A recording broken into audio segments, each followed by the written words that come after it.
Picture this. You spend $15,000 on a brand new patio. Concrete, pavers, pergola, the works. 5 years later, cracks running through the concrete, pavers sinking into the ground, water seeping toward your home's foundation. Not because you cheaped out on materials, not because you hired the wrong guy, but because of installation mistakes nobody bothered to explain before you signed that contract. And now fixing them is going to run you anywhere from $10,000 to $30,000. That's not some worst-case scenario I made up. That's what happens to thousands of American homeowners every single year. And here's what really gets me.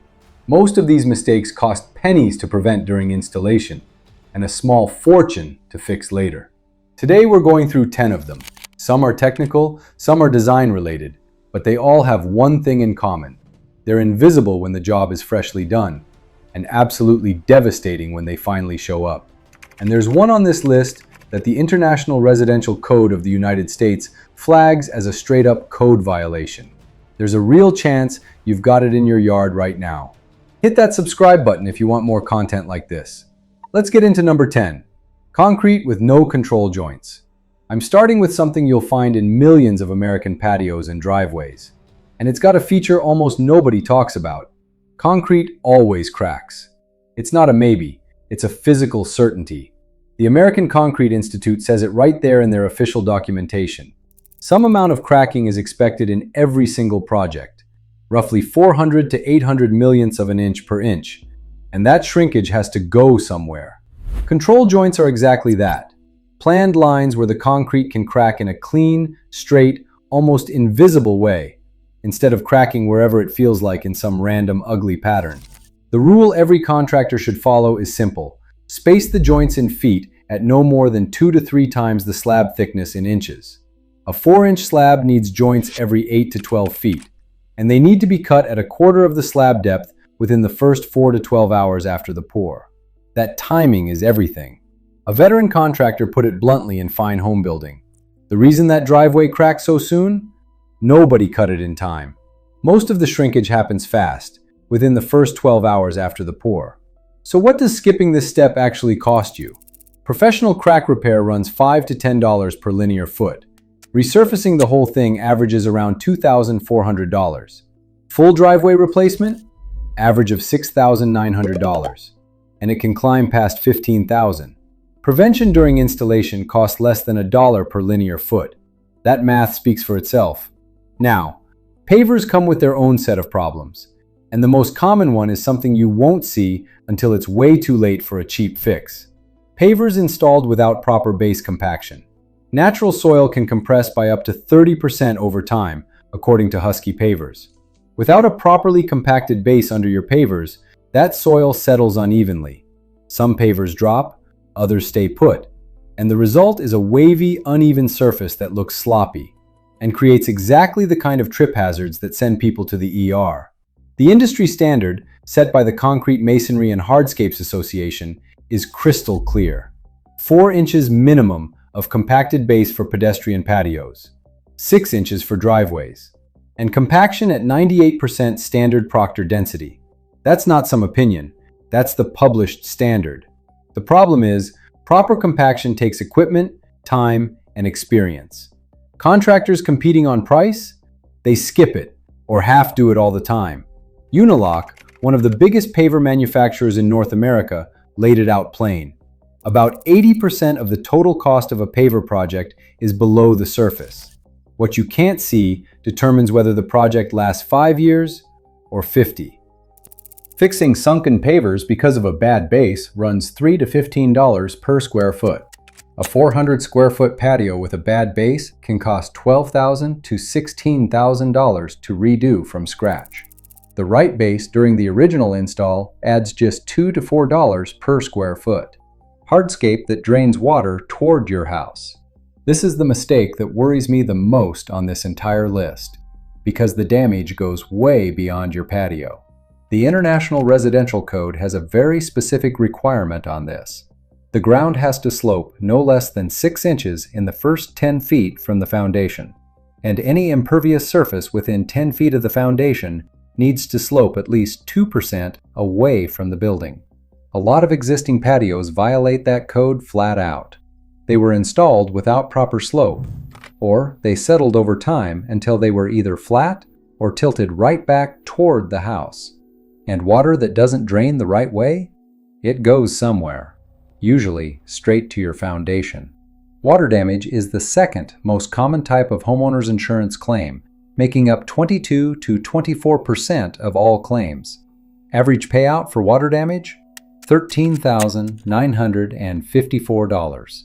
And FEMA has a stat that completely changes how you should think about this problem. Just 1 inch of water in a typical home can cause up to $25,000 in damage. Foundation repair from water damage averages $4,500 to $5,100 for moderate issues. Severe cases? $10,000 to $30,000.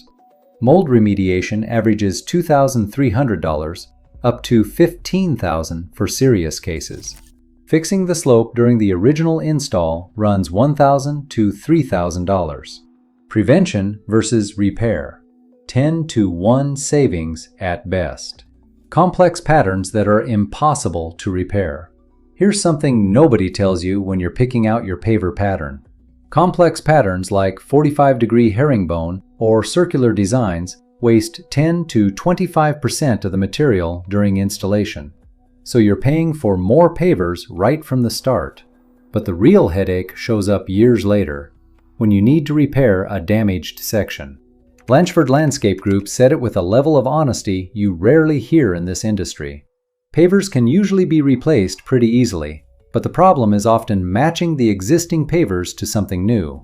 With manufacturers constantly rolling out new products, you're just hoping you can still find the old paver style. It really helps to always keep some extras in storage. And here's the real kicker. Manufacturers change their product lines every 5 to 10 years. The exact color you installed in 2018 might not even exist in 2026. When you can't match the replacement paver, you end up redoing entire sections just to hide the patch. What should have been a $200 repair turns into a $2,000 one. Here's the smart move. Always hold on to 10 to 15% of extra pavers from your original install. Write down the exact SKU name and color. And if you've got the choice, simpler patterns like running bond are the easiest to repair and the least likely to look dated down the road. Stamped concrete without ceiling maintenance. Stamped concrete has a little secret that most homeowners don't know when they sign off on it. You can't repair it invisibly. Decocrete Supply put it in a line that should honestly be in every single installation contract. Of all the things that can be fixed on a stamped concrete slab, the texture is not one of them. You get one shot at this, and you need to nail it the first time. The color problem is just as permanent.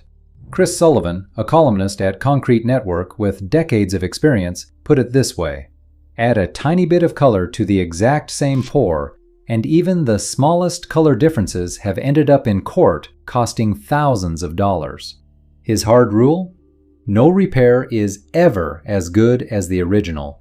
And there's a recurring cost nobody mentions during the sales pitch. Stamped concrete needs to be resealed every 2 to 3 years, running $200 to $600 each time.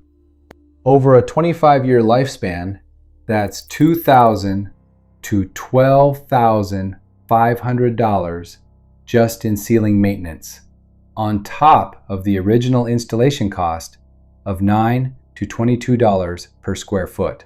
Compared to pavers, which last 50 years or more with minimal maintenance, stamped concrete is often the more expensive option long term, even though it looks cheaper up front. Mixing too many materials with no cohesion, brick, stucco, decorative stone, wood, metal, concrete, all in the same yard, all bought at different times with different criteria, with nobody ever thinking about how they'd look together. Manoj Malda, garden designer and author, put it this way: using too many different materials creates division in a garden. Limit your choice to 3. That brings cohesion to your design, and makes sure the different areas work together. Charlotte Rowe, a landscape designer, backed it up in-house. Stick to a maximum of 3 materials and try to use the same material in different areas. The principle behind this isn't random. When nothing matches, your eye has nowhere to rest.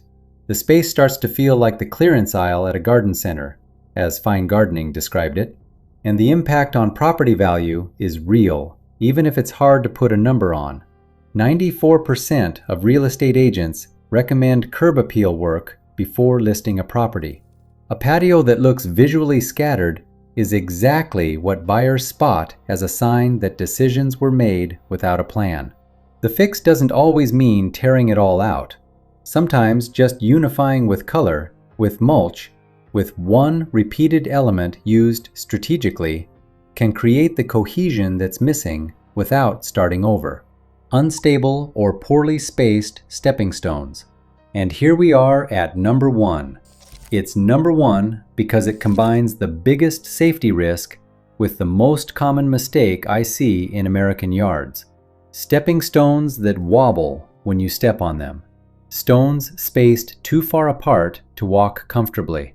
Or stones just plopped on top of the ground with zero prep underneath. This old house nailed it. Stepping stones offer an easy and attractive way to create a path. However, a lot of people make the mistake of simply placing the stones down, ending up with a wobbly, uneven walking surface. The safety numbers are what really matter here. The CDC reports that 1 in 4 adults over 65 falls every year. That's more than 14 million Americans. Roughly 3 million emergency room visits annually. The spacing rule professionals use is consistent. Stone centers spaced 24 inches apart for the average adult stride. For older adults or anyone with mobility issues, 18 to 20 inches between centers. And proper installation is not optional. Every stone needs to sit on a bed of compacted sand or gravel 2 to 4 inches deep. It needs to be level with the surrounding ground. And the federal trip hazard threshold is a 1/4 inch of vertical change. That's about the thickness of 6 pennies stacked together. Any stone that wobbles or sits higher than that is a documented hazard. Here's what ties all these mistakes together, and it's worth naming out loud. Hardscaping is the most permanent outdoor investment you'll ever make. Once it's in, fixing it costs 5 to 100 times more than doing it right the first time. Concrete without control joints. Less than $1 per linear foot to prevent versus $6,900 to replace. Proper paver base. $2 to $4 extra dollars per square foot versus $12,000 to $16,000 to redo. Proper slope for drainage. $1,000 to $3,000 versus $30,000 in foundation repair.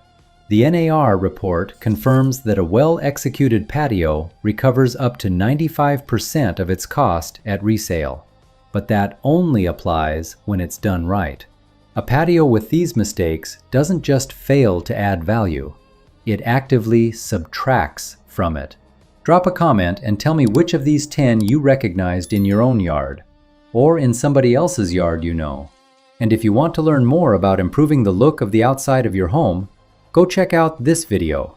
See you next time.